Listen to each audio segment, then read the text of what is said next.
ജയ്പൂരിലെ coaching സെന്ററിൽ വിഷവാതക ചോർച്ച 12 വിദ്യാർത്ഥികളെ ആശുപത്രിയിൽ പ്രവേശിപ്പിച്ചു. ചോർച്ചയുടെ ഉറവിടം കണ്ടെത്താനായില്ല. അബ്ദുൾ റഷീദ് വിവരങ്ങൾ നൽകും. റഷീദ്, എന്താണ് ഉണ്ടായത്?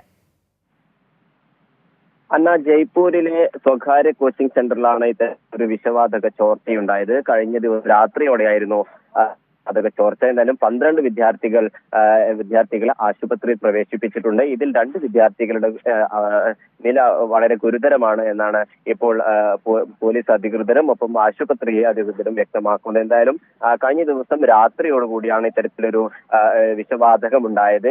ഇതിനെ തുടർന്ന് വിദ്യാർത്ഥികൾ ബോധരഹിതരാവുകയായിരുന്നു. എന്തായാലും വിദ്യാർത്ഥികളെ ഉടൻ തന്നെ ആശുപത്രിയിൽ പ്രവേശിപ്പിച്ചതിനാൽ വലിയ അപകടം ഒഴിവായി എന്നാണ് അധികൃതർ അറിയിക്കുന്നത്. എന്തായാലും അഴുക്കുചാലിൽ നിന്നുള്ള വിഷവാതകമായി ഇത്തരത്തിലൊരു ആരോഗ്യ പ്രശ്നങ്ങൾക്ക് കാരണമായത് എന്നാണ് ഇപ്പോൾ പോലീസ് പറയുന്ന പ്രാഥമിക നിഗമനം. പക്ഷേ മുമ്പും ഇത്തരത്തിൽ വിഷവാതക ചോർച്ച ഈ ഇൻസ്റ്റിറ്റ്യൂട്ടിൽ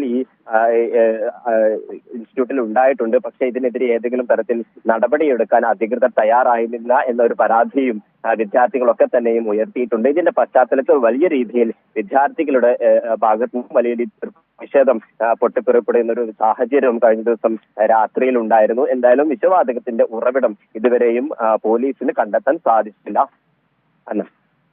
ശരി, അബ്ദുൾ റഷീദ് ദില്ലിയിൽ നിന്ന് വിവരങ്ങൾ നൽകിയത്.